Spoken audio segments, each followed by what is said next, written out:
I never get to use the gavel, so like this is a good moment.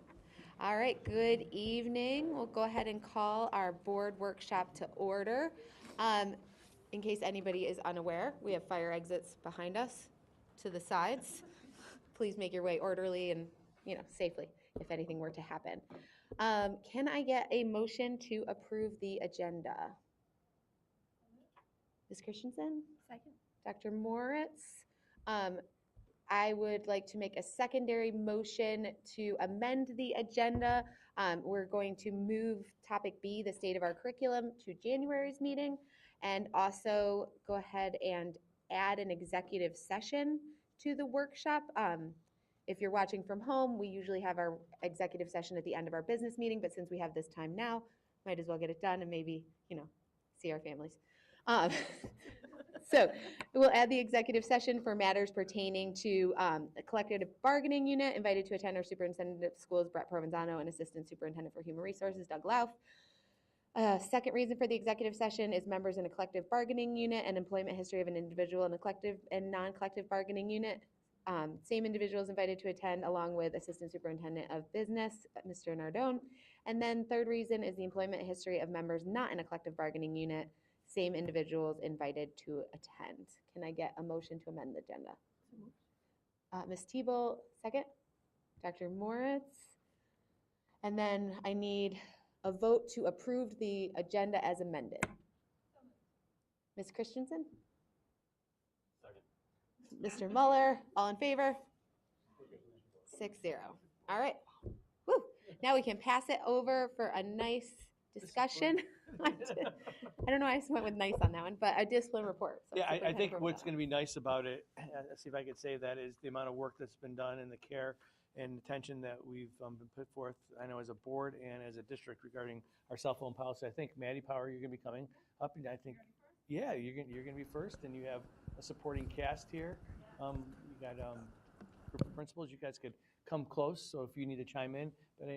But I appreciate the time that you put into it, and we're interested to see what we have to learn. Now, part of the policy is that the district has to monitor and track and report on discipline related to the cell phone mandate that was put forth. And that's a legal requirement. That's the one part This is written not- into the state law on good. this. So That's a good point.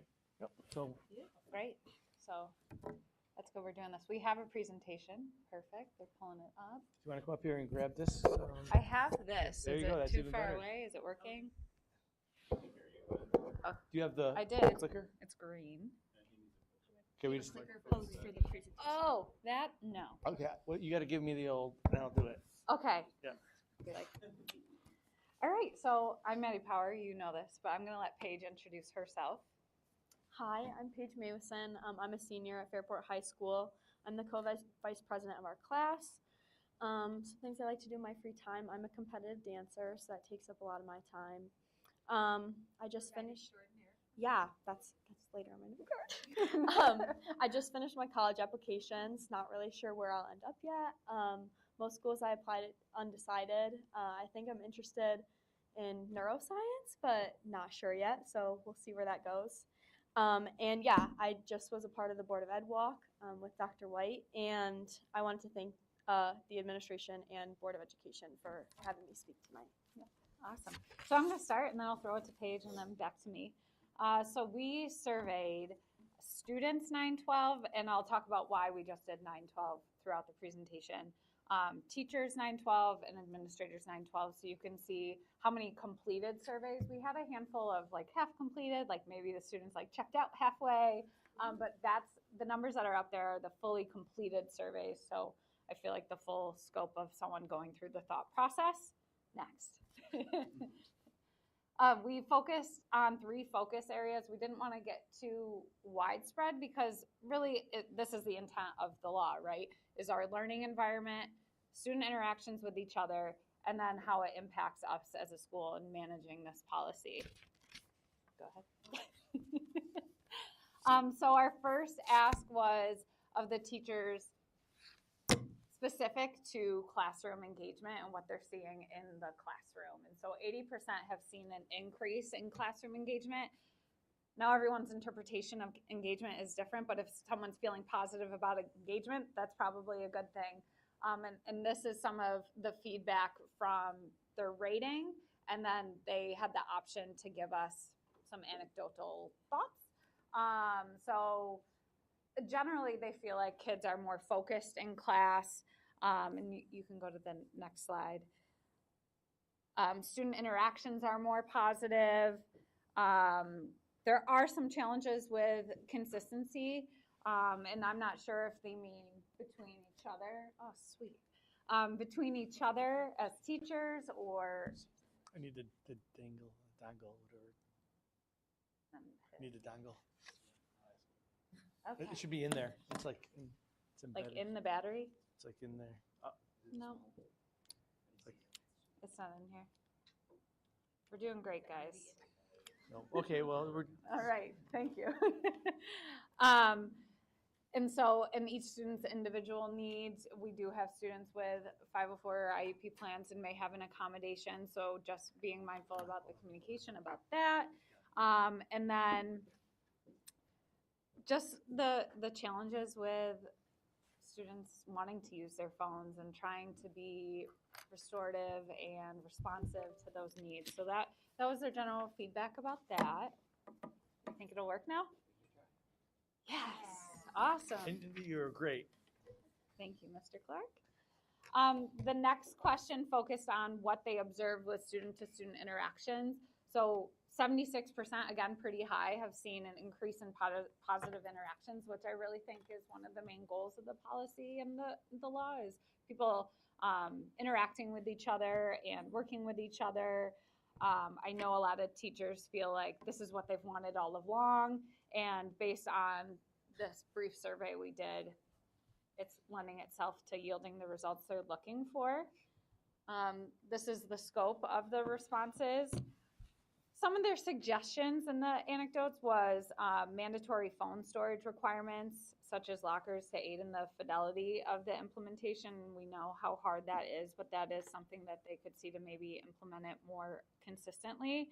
And then teachers also note that the monitoring of smartwatches and earbuds is pretty hard because the focus is a lot on phones. It's easier to see earbuds, but even myself, the smartwatches is kind of hard to pick up, and we're not looking to target kids for having that. So that was just something they noticed. All you. Yeah, so I was invited to elaborate and provide some context on the student perspective of the survey a little bit. So I wanted to start by saying that I feel like it's important for the student body to recognize that the issues regarding phone usage stem from the shared problem between admin staff and students alike, that we've all become addicted to our individual technology in exactly the way that it's designed to do. And we have the shared responsibility of countering this, and I feel like the phone policy is designed to do just that. And I see that it's doing a pretty positive job already. I've seen Fairport High School become a team of people working to address the issue together in hopes of a better learning experience for students and environment for all. So through conversations with friends from other districts, there are a few things that I wanted to highlight about Fairport's phone policy specifically that I feel like is doing a really good job. Starting off with the choice Fairport has made to give students ownership over keeping their phones away. I think the off and away policy versus the lock pouches that some other districts have decided to do makes students feel more comfortable with still having more control over their belongings. And I think that sense of comfortability makes students more willing to follow the rules that have been put in place. And I also think that it gives students the opportunity to develop their own discipline and habit correction without micromanagement from adults, because I think that's a really important skill as kids start to move out of the high school, which the high school is meant to prepare kids for after. So I think that's really important. And in addition, in my experience, initial phone warnings are not harsh whatsoever, and I've seen really gentle, kind reminders to students. Mr. Clark in the morning, he always put the phone away just at 7:20, so I think that also makes kids a lot more willing to follow the rules. So specifically with the learning experience, one of the bullets up there says that one of the challenges that students have had is not being able to scan and upload math homework. I do agree that that is a really valid concern. I personally, with most things being on Google Classroom, for our math homeworks, last year I had to scan in my math homework. This year we actually turn it in on paper every Friday, so I don't have that problem anymore. So I think it's actually helpful for me that some teachers have decided to do it that way instead of doing the scan and math homework, but I also respect that different teachers have their ways of doing things that make grading easier for them. The Chromebooks are a little bit difficult, I have found, with the scanning methods to put it in. However, I actually think that not having the ability to upload homework during school has encouraged kids to complete things ahead of time and to upload the things at home, which is also beneficial. And I think that most teachers have remained really flexible in knowing that to encourage kids to keep their phones away will give kids a little bit of extra time. If they don't happen to have it scanned and turned in during class, they'll give the time for students to do it after school. And then I'd like to talk about, can you go back a Yes, slide? I can Sorry. go back. The positives that I see in learning experience, and I'm going to talk a little bit about my own personal experience in this area. I think this year, I have more study halls this year, and I know last year I felt like during my study halls, I used them as a break from doing my schoolwork instead of using that time to do my schoolwork during the day instead of having to do it after school. And I think this year, having the incentive to keep my phone away has helped me use study halls more effectively, which has overall led me to getting more sleep after school because I have my homework done before I have my after school activities. And it's created a positive cycle of productive work days for me because I come to school more rested and attentive to the classes that I'm in during the day. And additionally, my attention span while completing work has improved because I'm not taking social media breaks, which breaks up the work that I'm doing in between my homework. And not only have I implemented that in school, it's actually carried through my work habits at home. I don't feel the need to go right on my phone after school. So the 6-hour break from my phone has actually proved to be nice for me. So to the next slide, well, this one just shows what the opinions of the overall student body were. I think this really speaks to that they kind of land right in the middle. Of course, we have kids that feel strongly negative because we know how they feel about their phones, and then we have students like Paige who have seen the positive and maybe didn't like it at first, but hanging around this experiences have not changed might speak to the fact that experiences were good before this and they're still good. I also think it's important to consider that it's still pretty new. Like, we've only had a semester. It feels like a long time, but it's really been a short time. So I think there's still a lot of time to see how it can continues to turn into the new normal for students, and especially for seniors. I know it's a big switch since we've had 2 years without the implementation. So I'm curious to see how that goes with the sophomores and juniors growing up and the freshmen and middle schoolers also. So to move over to the social interaction side of things, I think, again, to speak on one complication that I think was big in the beginning of the year and may still be in kids' minds is the communication aspect. It's harder to communicate throughout the day, obviously, because we can't be texting each other. For things like finding locations of friends and after-school arrangements with rides and such.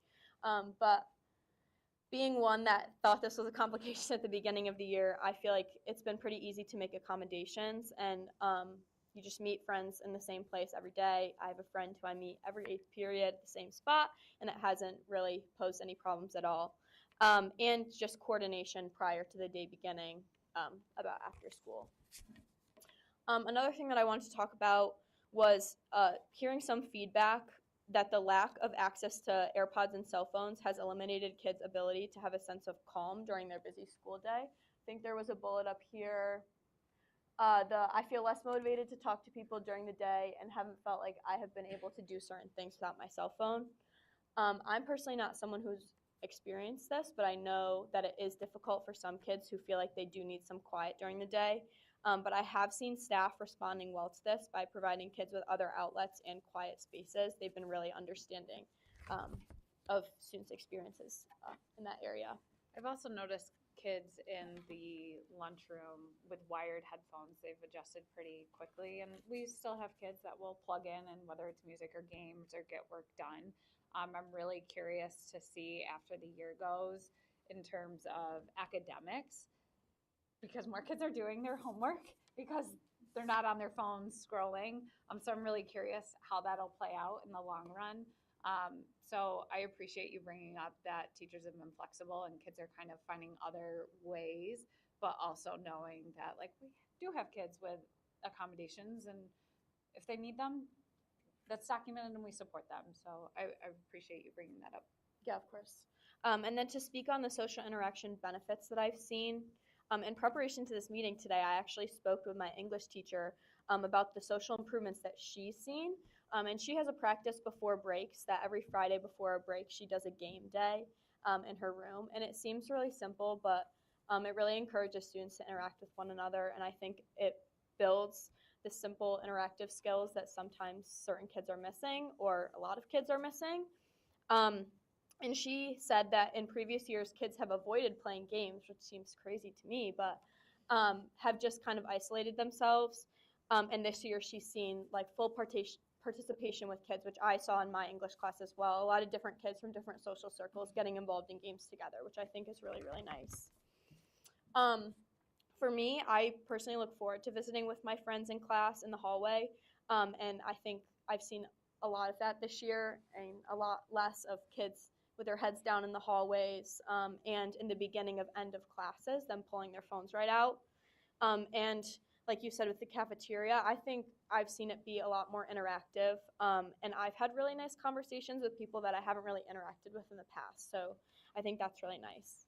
And then the second and third bullets on here, kind of contradictory. It says it's been a lot easier to talk to people without phones out. There's a level of pressure that's been removed, which is a positive bullet. And then someone else said that nothing's changed. Everybody still uses phones either way, so no changes since last year in conversation form. I'd like to say that I agree that there are occasionally phones out. I think that's why the administrators are doing their jobs to make sure that's not happening. However, I agree more with bullet 2. I feel like it's not the go-to anymore. Kids don't go right to pulling out their phones as like a way of having entertainment. I think conversation is becoming the new go-to, and I think that habit shift shows that the phone policy has been really positive. So I hope that over time people start to recognize that a little bit more. I think as it settles in, people will see more of that. But I know that in talking to people, I personally have heard really positive feedback. So Yeah. And thank you, Paige. And so again, distribution's the same, kids hanging out and no change. No one's gonna say this is really great for them or really bad for them. Just it is what it is. And so this question, has the off and away all day cell phone policy impacted student management? 100% yes for the administrators. Now I know the sample size is small, but 100% yes, it has. In terms of student management interactions, this is some of the feedback that I got from some of the administrators. And I have my own opinions about what my day looks like, and I plan to talk about those a little bit, and I'll even own up to the first bullet is mine. Is that although I am spending more times on cell phones, the amount of time I used to spend on digging into who said this and who Snapchatted this and who took that picture and has diminished greatly. Of course that happens in pockets, but rather than usurping my whole day, now that happens in pockets, So I will call a parent all day about having to confiscate a phone and have them agree to meet with me and say thank you before I want to handle bullying. It's really great to have something that parents are partners on. And I don't think I have had a conversation yet that has been like, no, don't do that. So I appreciate that. I also think too, there's definitely more time tracking the infractions that are going on, and the last bullet about aligning and be consistent. I think we're always still going to be calibrating on this process because our relationships with students are different, our relationships with family are different, but if at the ground level we are all saying and doing the same thing, the better it's going to be. And you can kind of tell when we amp up the messaging about, like, we've seen more phones now, like, remember the rule, the infractions go down. So it's just that consistent messaging and consistency from all of us.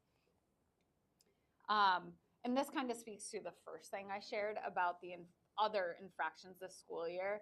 No, 2/3 of us said we haven't seen an increase in the other infractions like bullying and fighting and things like that. And I know sometimes those events pop up, but truly my workflow during the day has been more with kids, more in the hallways. And for me, specifically for me, that feels really good.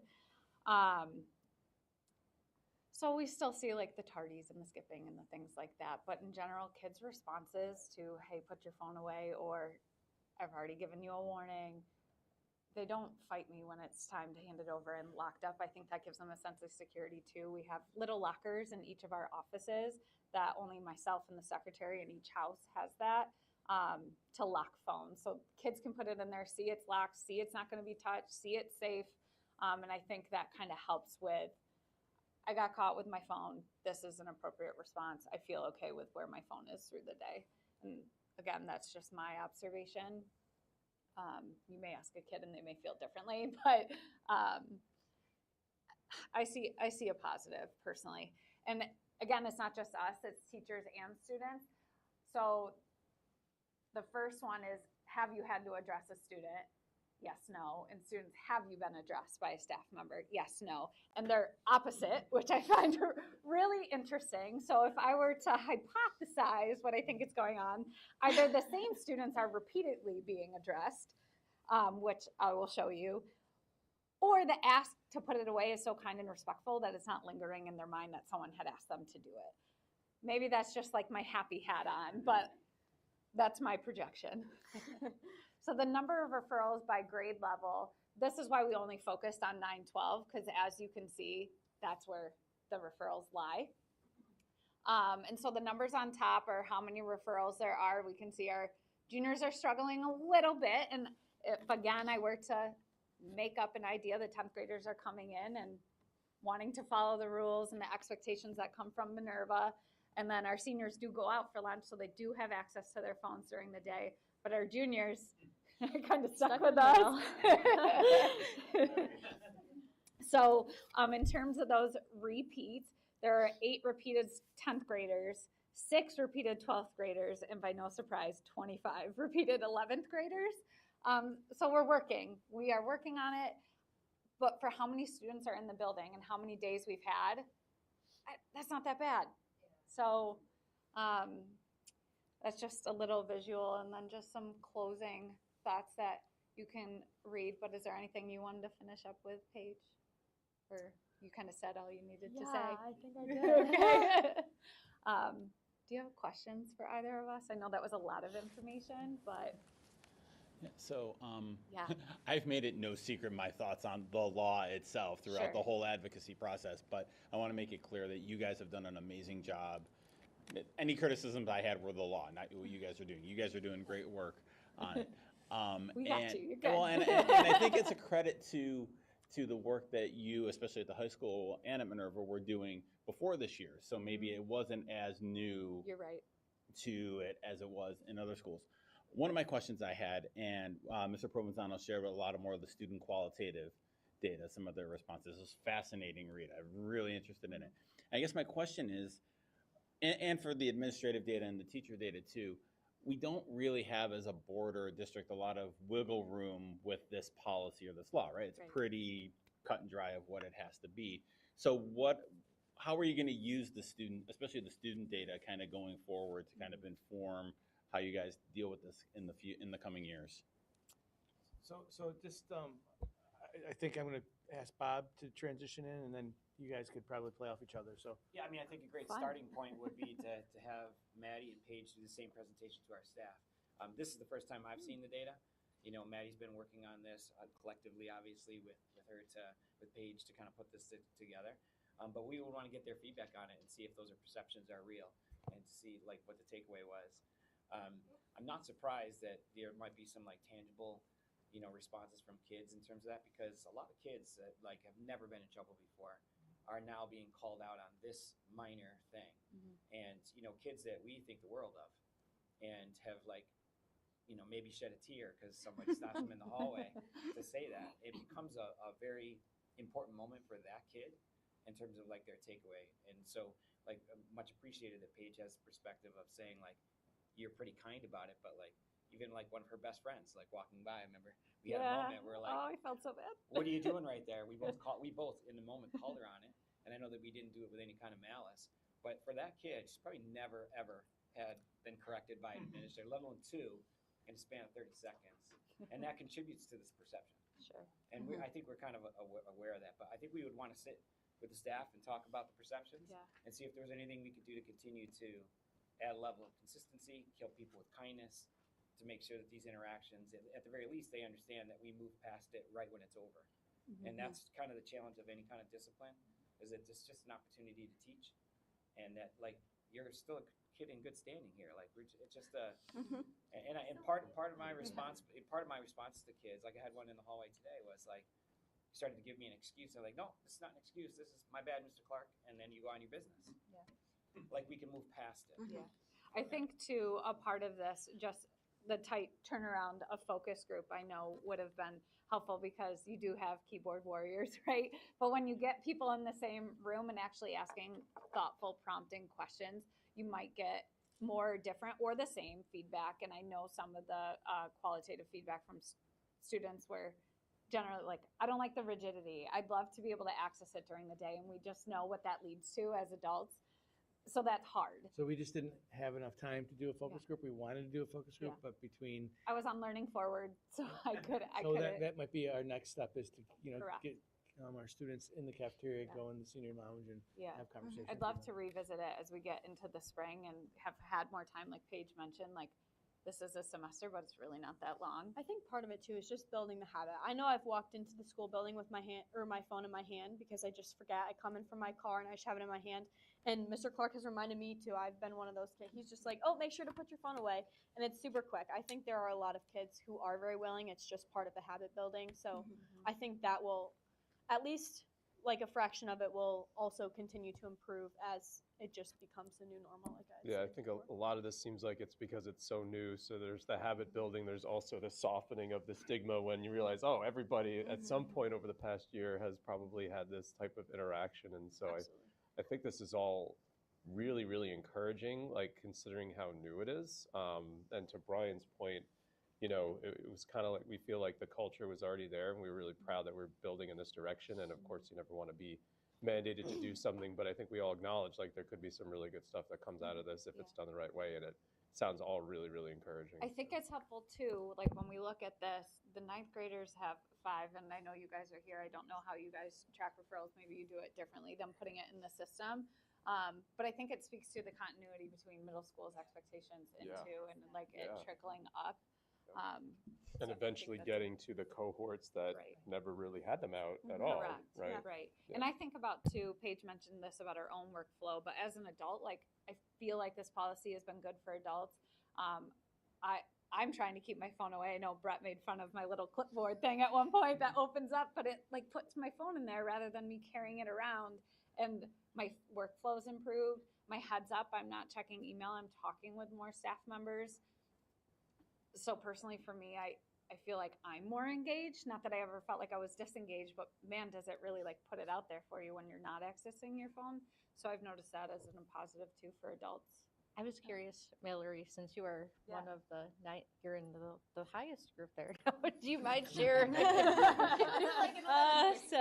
at the bottom, about her phone. No, I've never gotten caught. I've never gotten caught. No, I'm teasing. I just people I've never gotten caught.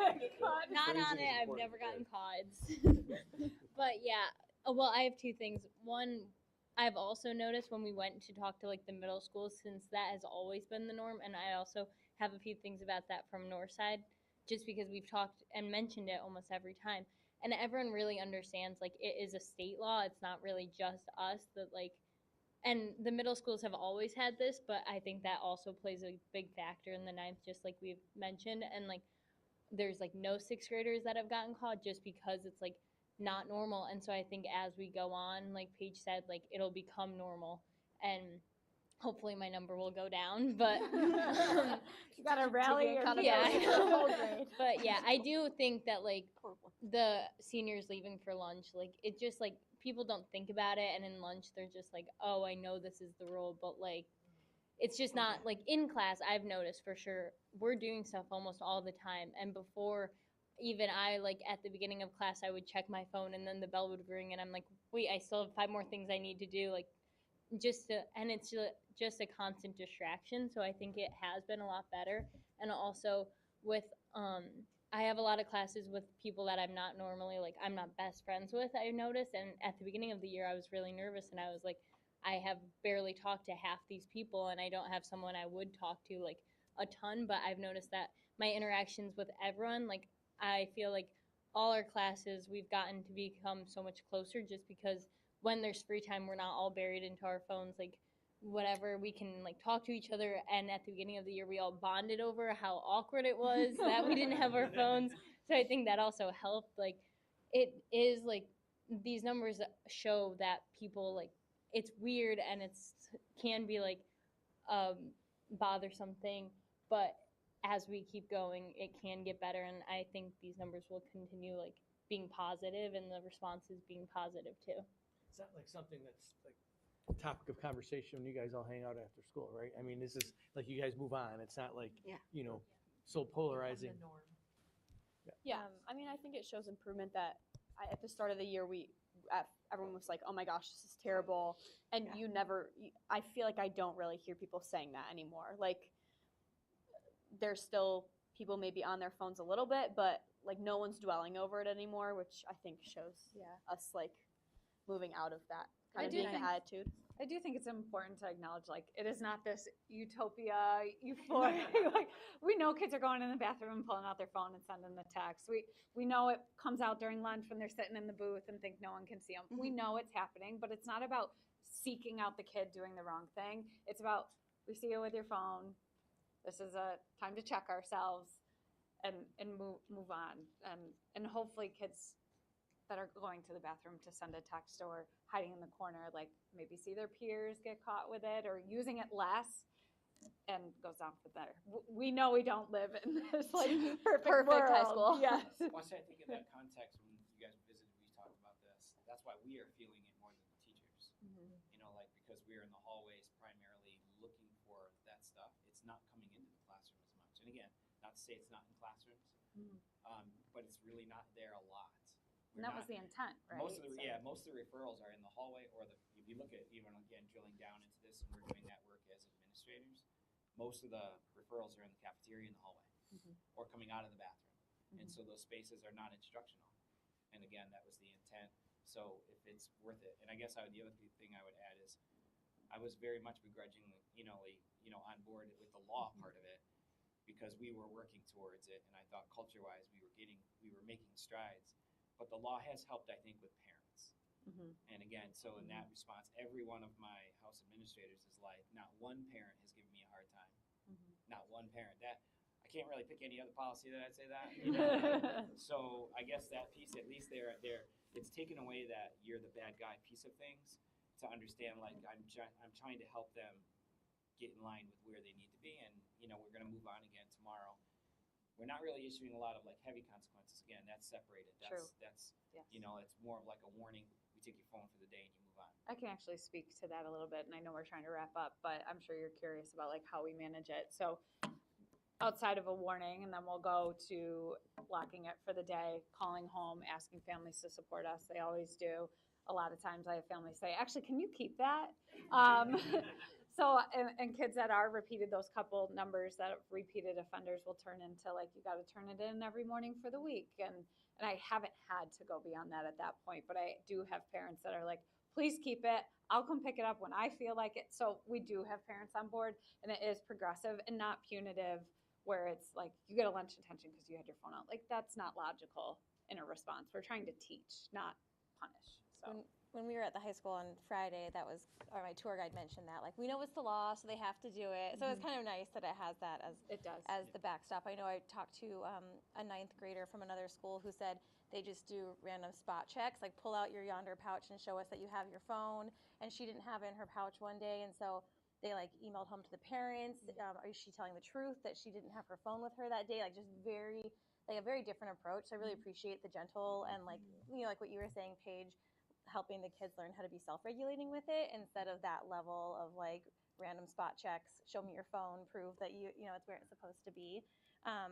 As far as next steps forward, you mentioned like you're curious the academic outcomes. Like, are there specific metrics that you'll be looking for in like mental health data or academics or anything that will like really be trackable? Yeah, so like qualitatively, we meet every week in our EWI meetings, or early warning indicators, and the number of kids I feel that we're talking about their academics has gone down. Like, these meetings actually fall in the 40-minute period rather than like expanding on as it has in the past. So anecdotally, like, I kind of feel like it is.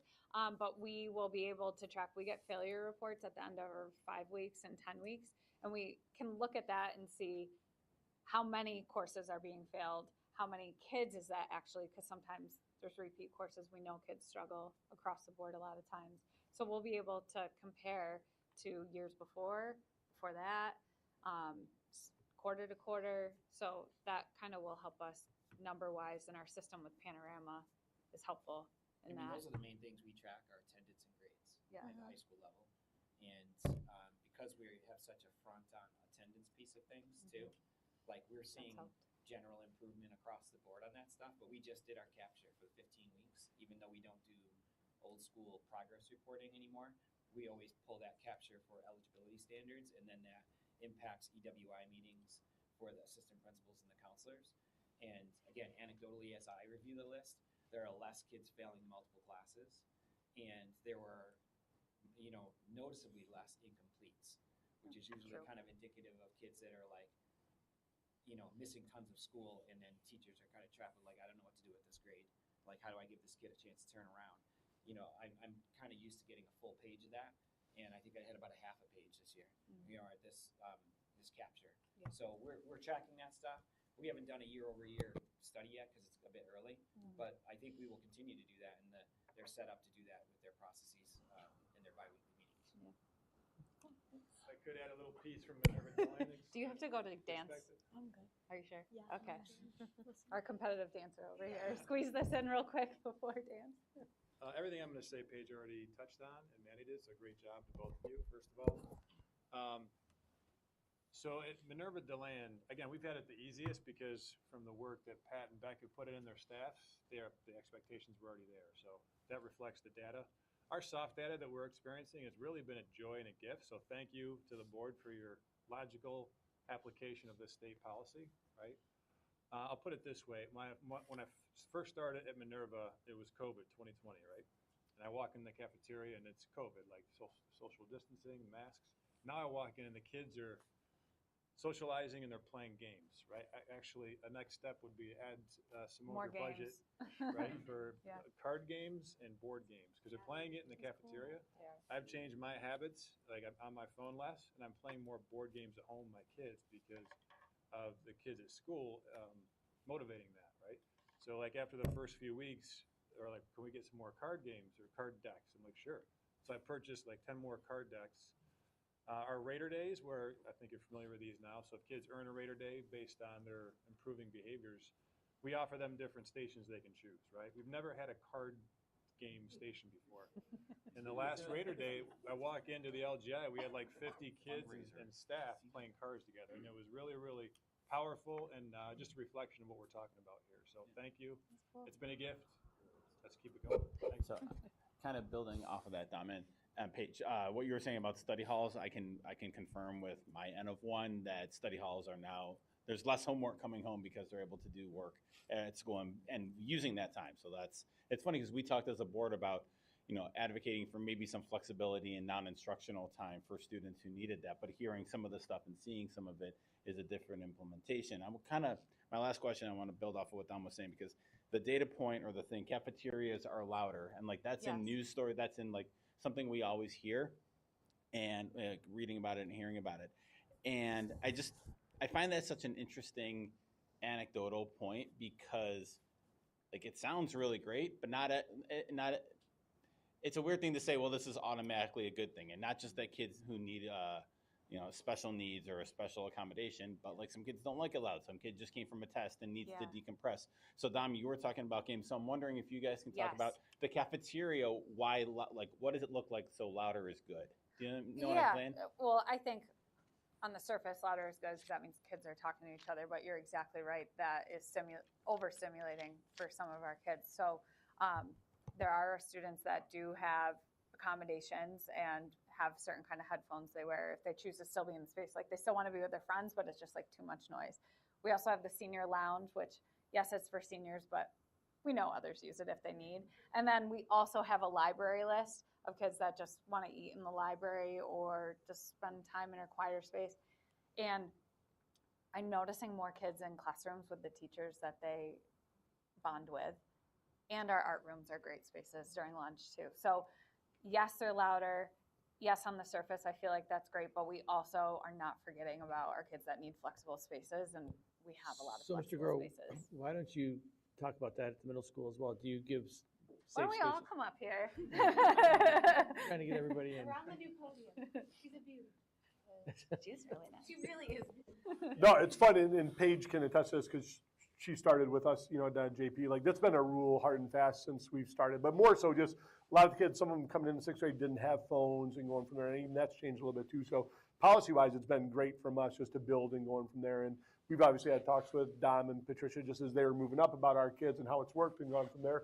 Like you said, to make it easier as that transition goes. And it's the norm. That makes life easy. And I'm excited for next year with our 9th and 10th graders coming up. Never experienced it before. So what do we do with the kids, the students who don't like the loud noises in the cafeteria? Do we have alternative lunches? Always. Yeah, the same things. We've got spaces for them. And Maddie said a great thing. Like we love that interaction with the teachers and places they can go. It just builds those relationships and goes from there. So there's always places to go for the kids. I mean, same thing with us. Libraries, classrooms, extra space. So It actually creates more opportunity to build relationships with kids. As you can see, Paige came with me willingly as a last minute ask, and that's because her and I think, have spent more time together because we're both not on our phones all the time, being busy with other stuff. So that's been helpful. So And Paige eats in her office sometimes Paige visits. Yep. Sorry, one other question. So I'd be curious in the future too, hearing what the centuries have to say. I know we've put a lot of resources into them building relationships with students and having that positive relationship as like a proactive approach. So has the enforcement of cell phones, how has that affected their relationship with students and that program? I appreciate that question because I haven't really thought of it. And I think I haven't thought of it because I don't have centuries. We have a group text, ironically. Yeah, we also have a Google chat. But like, I saw so-and-so on their phone and they ignored me is not something that's coming up in those conversations. So I don't know if it's because they're like, I don't want to dabble in that, but I haven't had that experience. I think it's really because they're not coming across it as much or at all.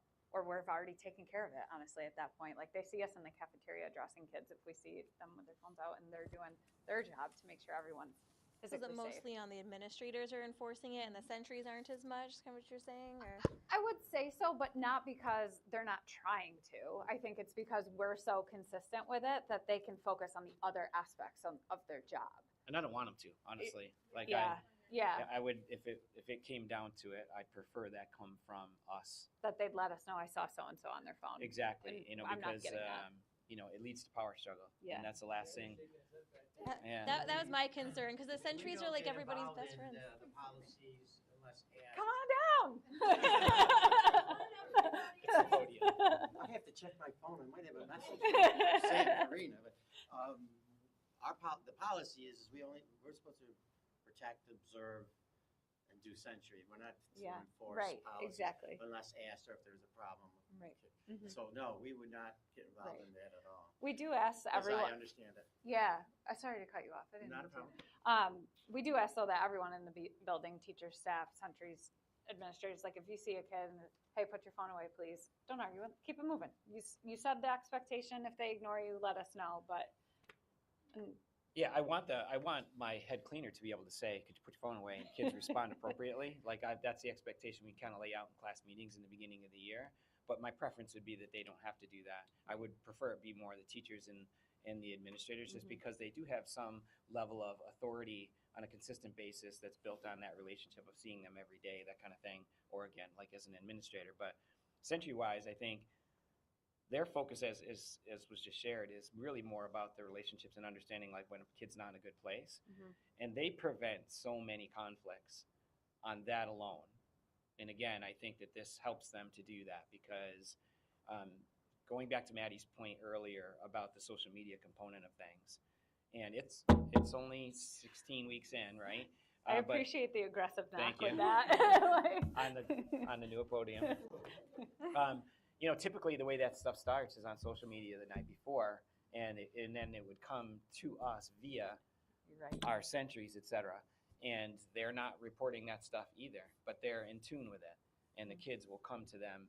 They're usually our first warning that kids aren't in a good place. They saw somebody posturing in a cafeteria. They saw some kind of energy between kids. And again, a lot of times, we don't really talk a lot about the fights that we make sure don't happen, but that happens on a regular basis where we're able to get the kids and then de-escalate and work through some conflict resolution and not have a fight. And again, if we were to pull the discipline data for that, we haven't had a lot of that this year. And it comes in waves, honestly, usually right around Brosis time, unfortunately. But in terms of phones. In terms of that, yeah, it's way down on the list right now. And again, that feels like we're having a good year that way. And I think, again, it's because there's a lot less social media drama about this person said that or this person's It's bullying a lot me. easier to send a mean message than it is to say a mean message. Yeah. Yeah. Mr. Provenzano, could I just give a shout out, although Lindsay, Oh, do I need to go to the podium? Thank you for bringing that up. Yeah, to Lindsay Reddig, for helping us come up with the surveys, help us distribute those out, because we were kind of scrambling. How do we do focus groups and then have honest feedback? And so Lindsay really helped Maddie and I organize those thoughts. And can I just add one anecdotal? I happened to be at the high school visiting with Maddie. Not every student knows who I am, which I don't expect them to. I was dressed like a normal person that day, not looking in a suit. And a student was having a really hard time on the phone. You could see that she was visibly distressed. Maddie was trying to address it. The secretary was trying to address it. Mr. Kuhn was trying to address it. She didn't know me at all. I said, hey, hon, looks like you're having a hard time. Why don't you just come in here and finish that phone call? And so she did. She finished her phone call, then went and processed it with Mr. Kuhn. She was having a slight emergency. And then came and did a round of apologies for everybody. And so there's still the human nature, right, of dealing with children, dealing with crises, dealing with everything. And that's a lesson for her. Like, oh, there's a safe space. If I have an emergency, I know I can go there and I'm not going to get in trouble. So I appreciated just the way the whole team handled it that day. So that was great. Yeah, thank you for bringing up Lindsay. I wanted to circle back to that. She's the whole reason we have a survey and some of these nice graphics. So thank you, everybody. You guys Really are appreciate fabulous. Thank you. Are you guys going to do carols now because you guys are up in front there? Sounds like Good luck at dance. Thank you. Thank you for coming. You can send us to executive. Okay, so I need a motion to enter executive session. Brian, second. Mary Caitlin, all in favor? Aye.